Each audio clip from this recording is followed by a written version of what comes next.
fantastic, and she just came from taking the ACT, so she literally left the ACT and came here to speak. So everyone, please give her your undivided attention today.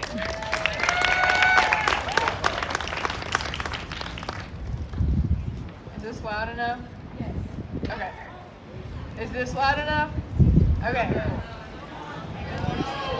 Louder!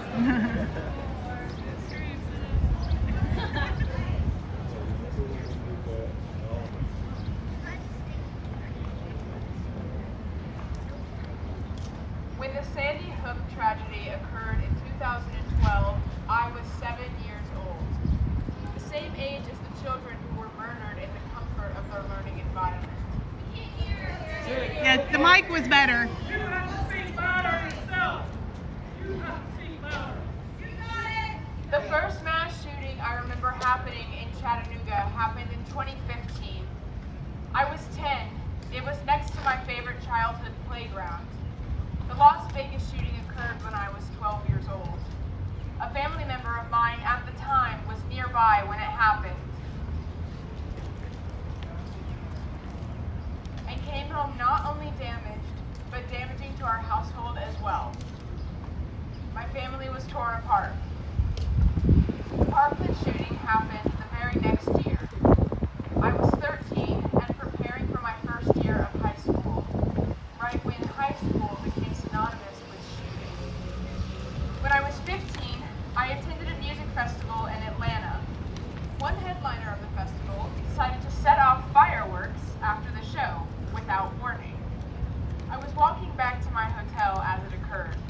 My friend and I dove behind the staircase as we watched teenagers run and take cover as well. But there was no gun. It was just for fun. However, my generation didn't have the opportunity to grow up in a time when loud and repetitive pops and booms meant fun. My generation doesn't like surprises at all. To us, surprises seem more likely to end in tears rather than cheers. I have always been reminded that when a man walks into any space, there is a risk that I am in danger. I have always been reminded that a body of bullets could destroy people's, even children's lives.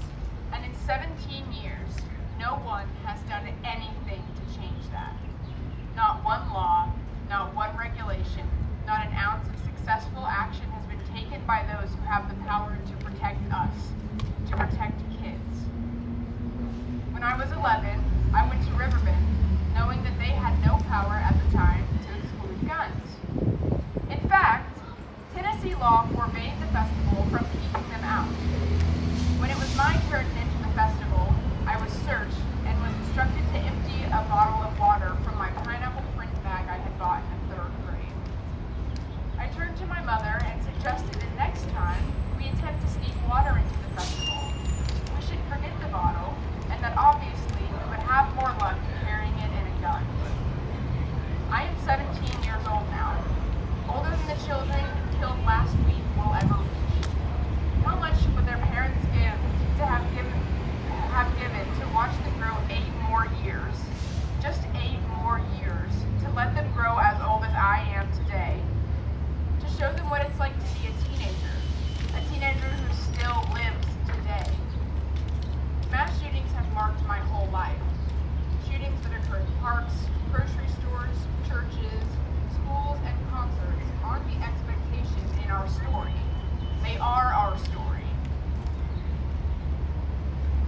And all day long, every year, I continue to live. People say, guns don't shoot people, people shoot people. And yes, that is true. But people without guns don't shoot anyone. They don't shoot strangers.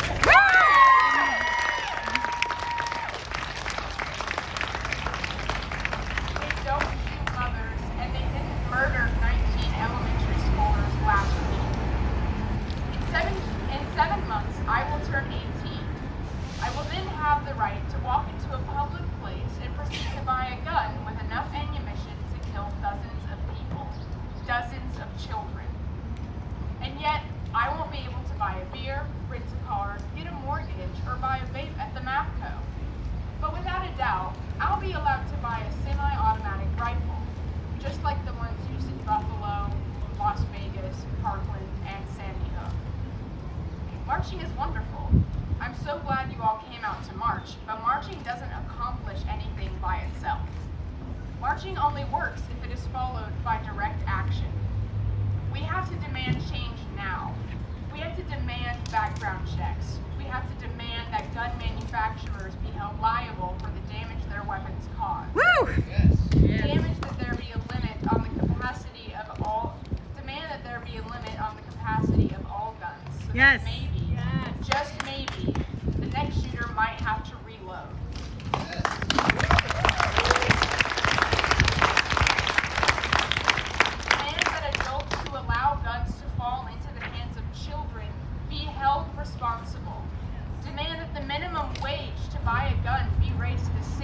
my generation does at the systems that treat us as if we are expendable. I am not expendable. Woo! The children are not expendable.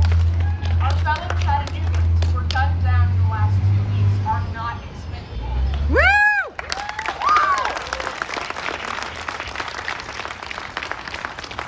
But marches, words, toasts, and prayers won't change anything. By the time the bad guy has the gun, it's too late for the good guy. It takes laws, not slogans, but laws. Our time is now. Our time to demand those laws at every level of government is now. Woo! So make sure that Mayor Kelly, Governor Lee, President Biden, and all state and federal representatives of Tennessee understand that we no longer accept that the blood of children is just the cost of doing business. Woo!